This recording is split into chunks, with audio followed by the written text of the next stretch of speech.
Lights, camera, action, and welcome back to Soundtrack Collector. I'm your host, Christopher Spencer, author of Film and Television Scores 1950 to 1979, a critical survey by genre published by McFarlane and Company. Before we proceed, I want to let you know that I'm not feeling well, and so bear with me. I'll endeavor to get through this video.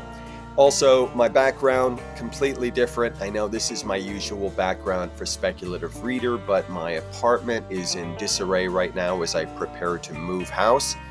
So you can look forward to a completely different setup in the months to come. There may be a bit of a lag between videos on this channel as I get set up again. I'd love it if you let me know what you'd like me to cover next after this video. I have some ideas, like possibly a top 15 of Bernard Herrmann, but I welcome your input as well. You let me know. It's time to strap on your gun belts and step into the sun-scorched frontier where bullets fly, justice is blurred, and the music is as iconic as the gunmen who stride through the dust in death. The spaghetti western wasn't just a reinvention of the American western, it was a cinematic fever dream, soaked in operatic violence, biblical revenge, and mythic grandeur. And at the heart of it all was the music, bold, strange, and unforgettable. From whistling winds and electric guitars to ghostly choirs and pounding drums, these soundtracks didn't just underscore the action, they told the story, often before a word was even spoken. In this countdown, we'll ride through 15 of the greatest spaghetti western scores ever composed, plus 5 honorable mentions that deserve a tip of the hat. These aren't just soundtracks, they are symphonies of dust, blood, and legend. Before we get going, I want to say that I'll probably not pronounce the Italian titles for the films or the soundtracks, or for various cues on those soundtracks, as my pronunciation is likely to be really bad. So I will give you the English language translation. Now, considering Ennio Morricone's immense influence on this genre, I think it's appropriate to start with one of his scores, albeit one of his lesser-known entries. While it doesn't have the fame of his work with Sergio Leone, Morricone's score for Face to Face in 1967 is a hidden gem, rich, daring, and emotionally charged. Morricone crafts a soundscape as complex as the film's themes of identity, power, and transformation. The score blends banjo, guitar, organ, strings, and haunting vocals to shift fluidly between tension, nostalgia, and bursts of Western energy. Standout is the eerie Thomas organ that recurs throughout, especially in the suspenseful title track and quietly ominous cues. Meanwhile, Etta Del Orso, a frequent collaborator of Morricone, shines in the soaring intermezzo, delivering one of her most haunting performances. Whether it's wistful beauty or rustic charm, this is Morricone at his most versatile, philosophical, lyrical, and totally in command. Face to Face may fly under the radar, but for those who find it, the reward is one of Morricone's finest and most layered Western scores. At number 14, I have one of the most electrifying and unconventional spaghetti Western scores out there. Metallo, or also known as Kill Him from 1970 by Mario Migliardi. This soundtrack takes the genre's foundations and sends them spiraling through a psychedelic vortex. It's driven by fuzz-toned guitars, pounding rock drums, and snarling, almost unhinged vocals that are more in line with an acid rock band than a classic western. The energy is raw and unrelenting, making it feel like a sonic gunfight in a fever dream. Throughout the score, Migliardi plays with echo and disorientation. The chase scenes are especially striking, full of phased percussion and ringing piano that create a kind of metallic locomotive rhythm. It's music that doesn't just accompany a pursuit, it becomes the pursuit, pulling you into a swirling, anxious headspace. And then the mood shifts, themes fragment and dissolve into eerie textures, haunting soundscapes that drift like dust through a canyon. It's ghostly, surreal, and totally gripping. With Metallo, Migliardi channels Morricone's experimental spirit through the lens of late 60s psychedelia, resulting in a score that's not just memorable, it's genre-defying. a bold, hallucinogenic trip through the Wild West like no other. At number 13, I've got Arizona Colt from 1966, composed by Francesco De Masi. This one doesn't just support the film, it practically struts through it. From the opening bars, De Masi grabs you with a bold, brassy theme that sounds like a gunfighter walking into town with nothing to prove and everything to gain. The main melody is pure dynamite, fanfare trumpets and galloping rhythms, and a heroic sweep that sticks in your head long after the credits roll. It returns throughout the film in different disguises, each time anchoring the action with swagger and style. What really sets Arizona Colt apart is De Masi's flair for drama. He blends classic Western motifs with that unmistakable Italian flair, lush melodies, emotional undercurrents, and an operatic sense of scale. Add in Raoul's powerful vocals, and you've got a soundtrack that feels both rugged and theatrical, like Morricone's charmingly rowdy cousin. There is suspense, there's shootout tension, and there are moments that almost play like a romantic aria with six-shooters. De Masi gives us a sonic landscape that's adventurous, melodic, and endlessly replayable. At number 12, we have Adios Sabata, which is remembered in part for star Yul Brynner's jet black outfits, but also Bruno Nicolai's blazing score. A longtime collaborator of Morricone, Nicolai steps into the spotlight here and delivers one of the most bombastic and colorful spaghetti western soundtracks of the era. Right from the opening theme, you know you're in for something special. The brass hits hard, the percussion is thunderous, and the choral flourishes add a near mythic sense of grandeur to the whole affair. It's a theme that doesn't just introduce a character, it announces him, larger than life, guns blazing. But Nicolai doesn't stay in one lane. His score shifts gears with flair, veering from tense suspenseful cues to pastoral interludes and back into high-octane action, often without missing a single beat. It's melodically rich and unafraid to lean into the theatrical, perfectly matching the film's wild, stylized tone. What's remarkable is how fun this score is. It has an adventurous spirit of a Saturday matinee with a sophistication of an Italian opera. It doesn't just accompany the film, it propels it, adding a musical personality that's cheeky, grand, and totally unforgettable. For many fans, Adios Sabata represents Nicolai at the top of his game. The soundtrack gained cult status over the years, and it's not hard to hear why. It's exuberant, inventive, and absolutely drenched in spaghetti western swagger. At number 11, we have Death Rides a Horse from 1967 with music by Morricone. From the very first notes, this score burns. The main theme is a classic swaggering brass, electric guitar licks, pounding percussion, and that ghostly, unforgettable whistle of Alessandro Alessandroni. It's a sound that's equal parts menace and majesty, fitting for a brutal revenge tale starring Lee Van Cleef at his most steely-eyed. But Morricone doesn't stop at one unforgettable theme. The score is packed with variety, flute passages that echo like wind over a grave, lonely guitar nocturnes full of sorrow, and thunderous cues that make gunfights feel like operatic showdowns. Every piece feels perfectly dialed into the film's brooding, flashback-heavy narrative. It's that emotional layering, the mix of grit, melancholy, and rising tension that gives the music its staying power. Morricone uses recurring motifs like breadcrumbs, pulling you deeper into the psyche of a man obsessed with vengeance. And the legacy? Well, it's legendary. This score wasn't just admired, it was resurrected by Quentin Tarantino, who brought it roaring back to life in Kill Bill and Inglourious Basterds, turning new ears onto its power decades later. Death Rides a Horse isn't just another Western score, it's one of Morricone's fiercest, most dynamic creations.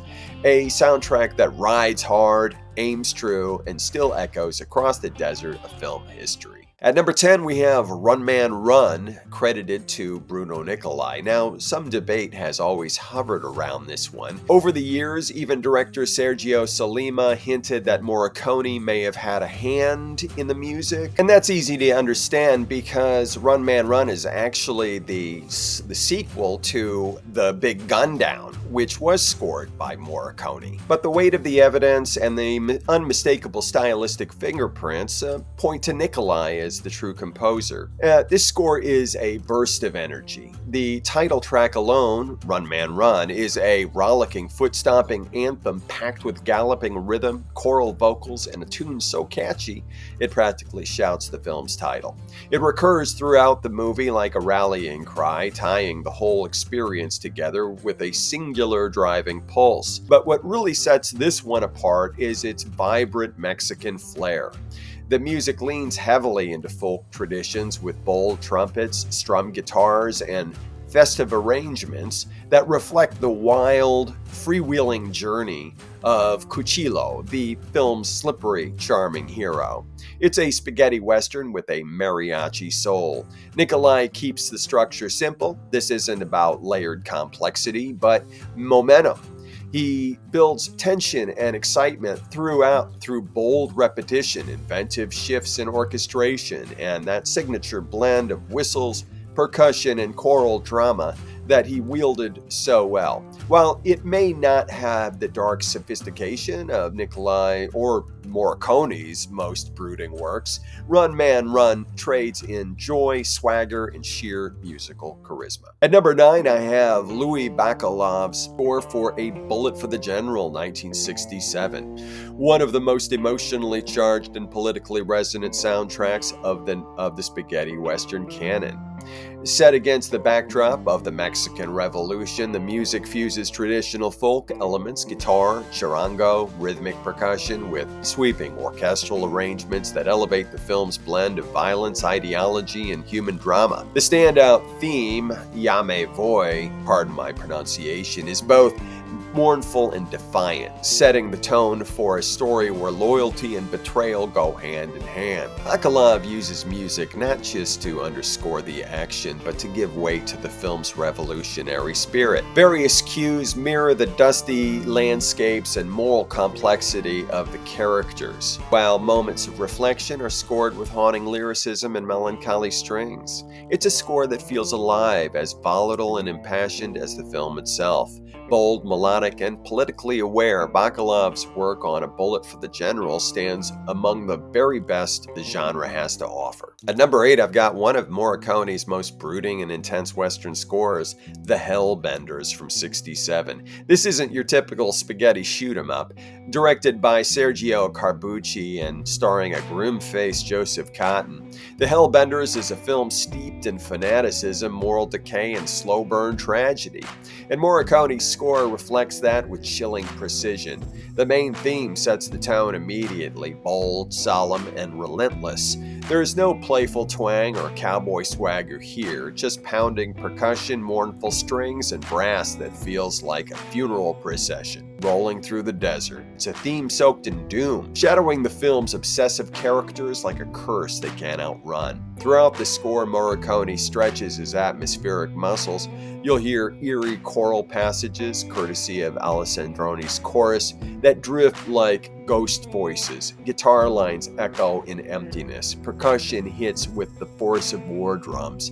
Everything feels stripped down, austere, and heavy with foreboding. Unlike his more flamboyant Western scores, this one plays it straight, and that's what makes it so unsettling. The music haunts the film's moral ambiguity, lingering on moments of suspense and betrayal and inevitable collapse. It's less about action and more about atmosphere, capturing a slow descent into ruin.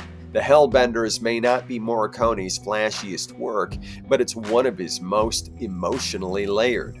A fan favorite for good reason. It's often overlooked, but for those who appreciate the psychological weight a score can bring to a Western, it's essential listening. We have a tie at number 7. In 1965, when Morricone delivered not one, but 2 essential spaghetti Western scores, both starring Giuliano Gemma and directed by Tuccio Tessari. These films, A Pistol for Ringo and The Return of Ringo, might share a name, a lead, and a director, but their soundtracks couldn't feel more different. And together they showcase the full range of Morricone's genius. First up, A Pistol for Ringo. Unlike the gritty avant-garde soundscapes Morricone created for Leone, this score plays things lighter, almost breezy. The main theme, Angel Face, sung by Maurizio Graf, is pure Western pop, whistling, guitars, and a sunny ballad that became a chart-topping hit in Italy. It's a score full of bounce and charm, mirroring the film's blend of action and tongue-in-cheek humor. You've got ragtime cues, honky-tonk pianos, and trumpet solos that strut rather than snarl. This is Morricone having fun, crafting a Western soundtrack that feels almost American in tone, but unmistakably Italian in flair. And then comes the return of Ringo, and the mood shifts dramatically. This isn't a sequel so much as a reimagining, and Morricone responds with one of his most poetic Western scores. The theme, again sung by Graf, is mournful and majestic, lush with strings, marching rhythms, and haunting choral harmonies. It's the sound of a man returning home, changed, bruised by war and heartbreak. The instrumentation is elegant: harp, violin, guitar, even a delicate music box, all woven around a recurring theme that evolves throughout the film. This score leans into melancholy and romance with a touch of mythic grandeur. If A Pistol for Ringo is a charming outlaw ballad, Return is a tragic opera in dust and gunpowder. Together, these two scores are a masterclass in contrast. One is bright, catchy, and commercial, and the other brooding, lyrical, and emotionally rich. And yet both are unmistakably Morricone, inventive, bold, and brimming with melody. Whether you're here for whistling ballads or an operatic laments, the Ringo scores prove that Morricone could do it all and make it unforgettable. At number 6, let's talk about one of the most legendary soundtracks in all of spaghetti western history, Louis Bacalov's score for Django, 1966. This isn't just background music, it defines the film. From the opening bars of the title song, you're pulled into a world that's bleak, battered, and strangely beautiful. Sung with soul by Rocky Roberts, the main theme, Django, is a sweeping anthem of loss and defiance. Melancholy enough to haunt you, bold enough to stir something heroic, it's become a landmark theme in Western cinema and practically a genre in itself, considering all of the sequels, official or otherwise. But Bacalov doesn't stop at the theme. This score is filled with inventive flourishes, lush strings, fierce brass, bursts of percussion, and even electric guitar. It's an orchestral soundscape that feels both old world and modern, perfectly suited to a film that turns Western tropes upside down. There are eerie, whispered passages, tense, slow builds, and moments that hit like a bullet to the chest. Each motif in the score serves a purpose, whether it's building tension before a gunfight, adding a touch of elegance to the film's rare, quiet moments, or exploding into full-throttle action. The emotional range is vast, and Bacalov rides it like a pro. And the legacy? Well, let's just say it echoes far beyond 1966. The theme roared back into pop culture thanks to Quentin Tarantino's Django Unchained, introducing Bakalov's brilliance to a whole new generation of listeners. But for fans of the genre, it never left. Bakalov's Django is a cornerstone of spaghetti western soundtrack tradition, equal parts sorrow, grit, and grandeur. A tragic hymn for a man dragging a coffin, and the unforgettable music that follows him. At number 5, I have Morricone's The Big Gundown from 1966, a tour de force of spaghetti western music, brash, inventive, and fiercely dramatic, scored for Sergio Solima's politically tinged tale of pursuit and justice. It's one of Morricone's most stylishly varied and narratively rich soundtracks. It all kicks off with Run Man Run, an adrenaline-fueled anthem of pounding bass drums, brass fanfares, searing guitar licks, and I Cantori Moderni's defiant vocals. The track doesn't just open the film, it announces it with a shot of pure sonic fire. From there, Morricone unleashes a dazzling range of textures across various cues that simmer with tension, while others build suspense with moody orchestration and choir. He even slips in surreal moments like the oddly playful square dance piece that adds unexpected color to the film's gritty tone. Throughout, the score shifts between action and introspection, amplifying the cat and mouse duel between Van Cleef's cold-blooded bounty hunter and Thomas Million's unpredictable fugitive. There's even a moment where Beethoven's Fur-Elise is twisted into a spaghetti western cue, proof of Morricone's fearless experimentation. With its bold themes, rhythmic ingenuity, and cinematic range, the Big Gundown has earned a place alongside Morricone's greatest. It's no surprise that artists like John Zorn paid tribute to it decades later. This isn't just a soundtrack, it's a sonic reckoning. At number 4, I've got one of Morricone's most emotionally rich and sonically daring scores, Duck You Sucker from 1971. Now, depending on where you saw it, you might know this one as A Fistful of Dynamite, or even Once Upon a Time, The Revolution. No matter the title, the music is unforgettable. Morricone is in top form here, crafting a soundtrack that's part revolutionary anthem, part mournful elegy, and part dark comedy. And it all kicks off with one of the most unique themes in his catalog, featuring that haunting whispered "shun, shun, shun," echoing over a sweeping melancholic melody. It's strange, beautiful, and instantly iconic. And then comes Etta Del Orso's wordless soprano, floating above the orchestra like a ghost. Her voice lifts the score into another emotional register, turning moments of violence and sorrow into something almost operatic. And this isn't just mood music, it's a roller coaster. Tracks like March of the Beggars explode from quirky marches into full-blown orchestral firestorms, with a wink to Mozart thrown in for good measure. It's Morricone at his most playful and profound. The instrumentation is wild and inventive: soaring strings, gritty electric guitar, brass blasts, unorthodox percussion, and choral voices used as pure sound. Each cue reflects the film's tonal shifts from gritty war-torn chaos to quiet moments of friendship and betrayal. The music doesn't just support the film, it helps tell the story, and what a story it is. As Leone pivots from Western myth to political revolution, Morricone follows him with music that captures both the scale of history and the heartbreak of personal loss. For many fans, Duck You Sucker is one of Morricone's most overlooked masterpieces, a score that blends soul, spectacle, and surrealism into one unforgettable experience. It's not just a soundtrack, it's a revolution with a melody. At number 3, I have a tie. What could it be? A Fistful of Dollars from 64 and For a Few Dollars More from 65. Both towering achievements, rich with invention, brimming with style, and deeply woven into the DNA of Sergio Leone's first and second Western masterpieces.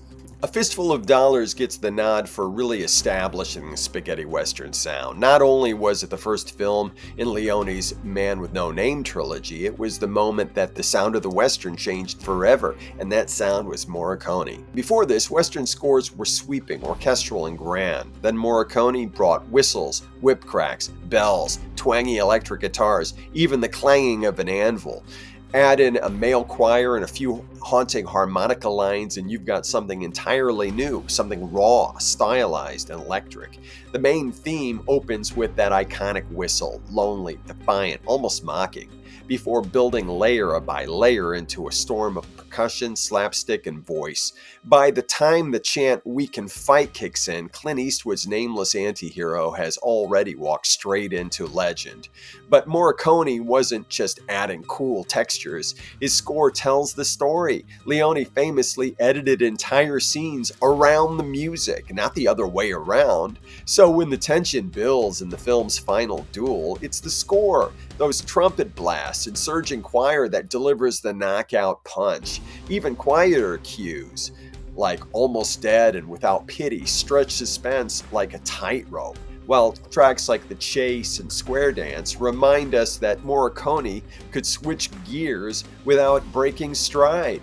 The whole soundtrack is a blend of grit and poetry. And while Morricone would go on to even more ambitious heights with For a Few Dollars More and The Good, the Bad, and the Ugly, all of the ingredients, the daring instrumentation, the cinematic timing, the operatic emotional beats start right here. A Fistful of Dollars doesn't just reinvent the Western, it rewrites its musical DNA, and over a half century later, it still sounds dangerous, rebellious, and completely original. Now, while A Fistful of Dollars laid the groundwork, For a Few Dollars More expands the soundscape and the storytelling by leaps and bounds. Morricone creates character themes that act like musical footprints.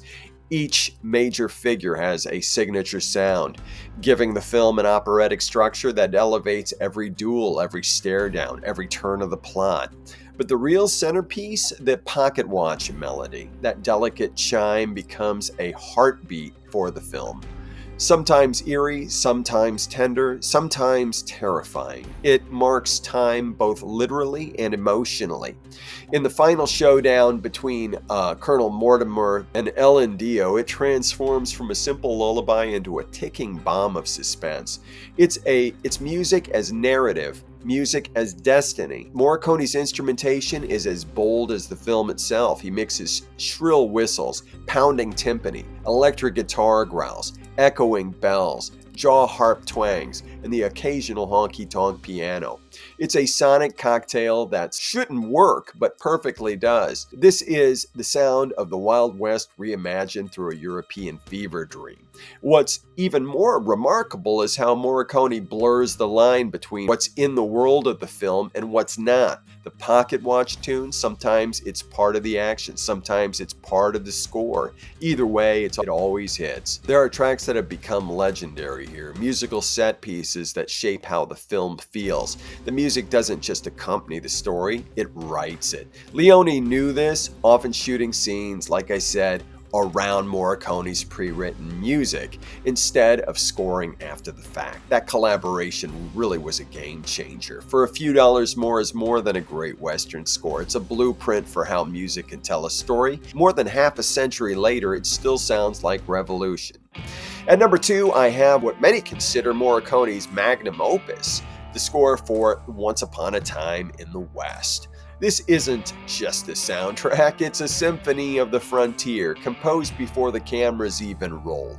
Leone built his shots around the music, like in the other films, and it shows. Every frame moves in harmony with Morricone's melodies. This score doesn't just accompany the film, it breathes through it. At the heart of the score are the character themes, each one unforgettable. There's Jill's theme, the soul of the film. It's sweeping, tragic, romantic, anchored by Etta Del Orso's ethereal, wordless soprano.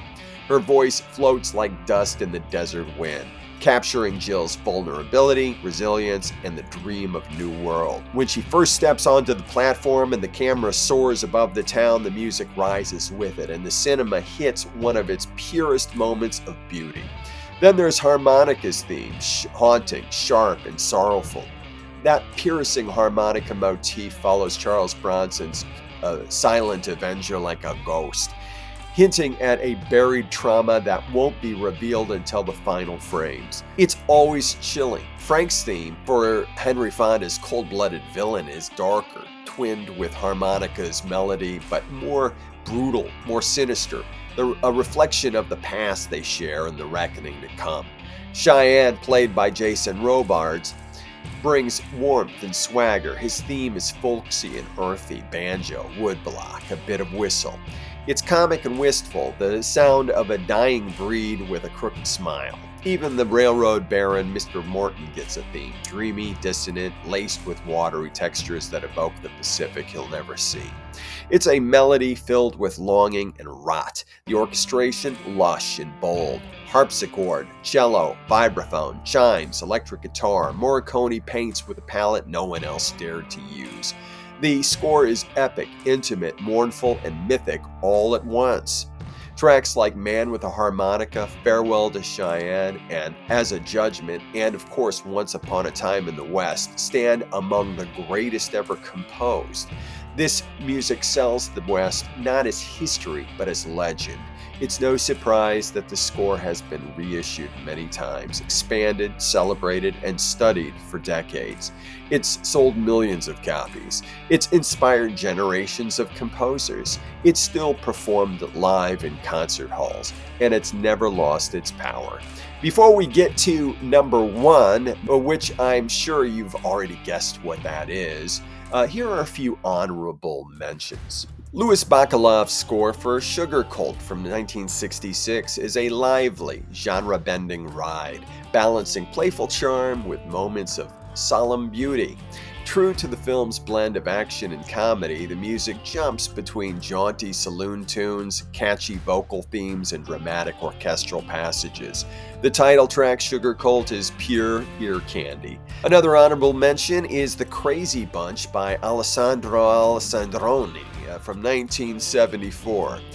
It's a wild surprise, a serious, atmospheric gem hiding inside a slapstick Western spoof.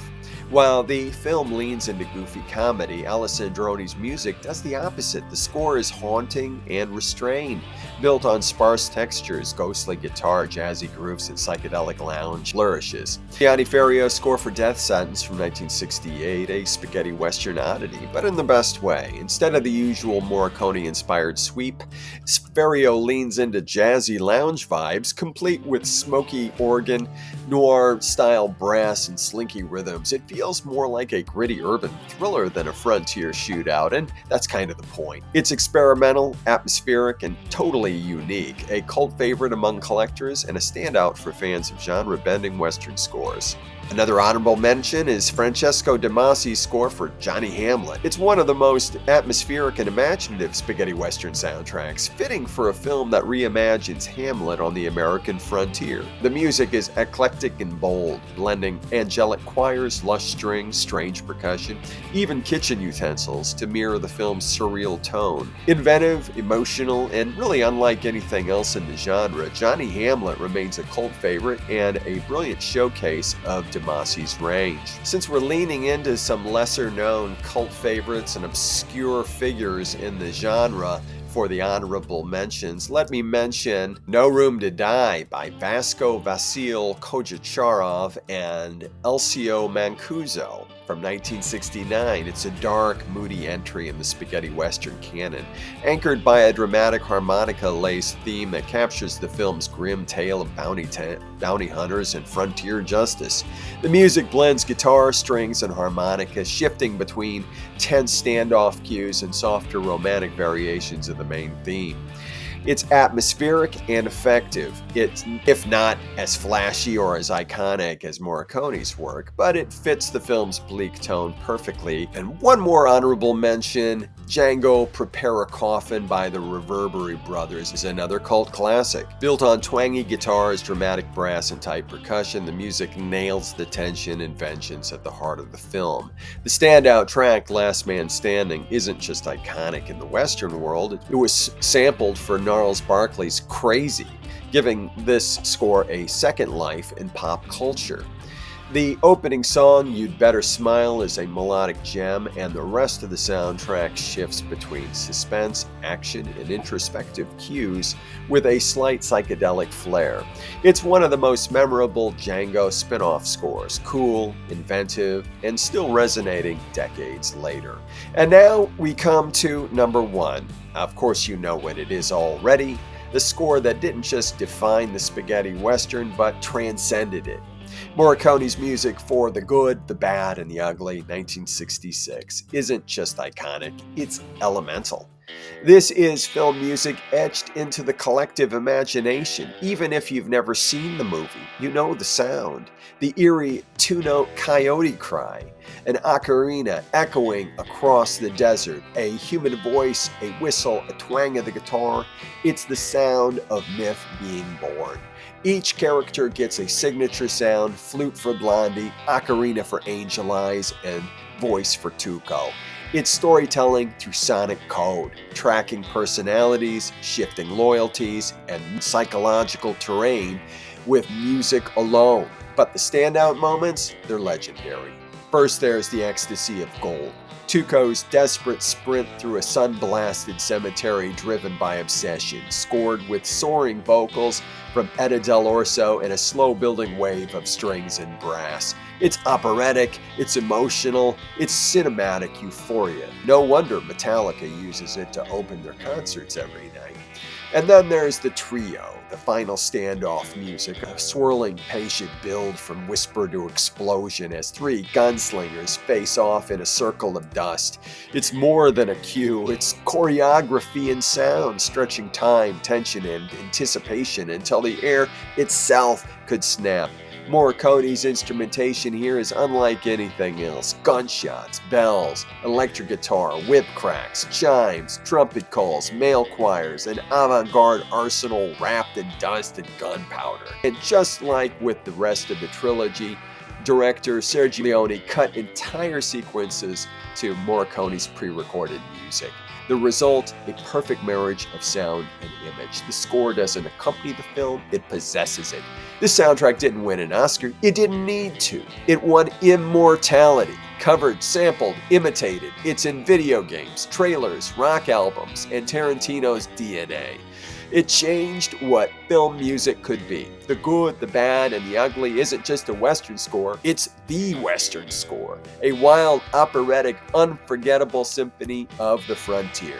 So, hey, did I miss any of your favorites? I'm sure I might have. There's many undersung scores in this genre, so be sure to comment, like, subscribe. You know the drill. To wrap things up, I'm going to be moving soon and we'll be thinking about what to do next on this channel and to do it with more regularity if possible. And that may mean doing shorter videos than what I've been doing. Maybe very short videos. Not covering big lists, but attacking scores one by one or just a few. So I'd love to know what you would like from this channel, other than me playing the scores themselves, which I may try, but I know that it'll become a copyright infringement issue. But let's see. So until next time, keep collecting, keep listening to great soundtrack music.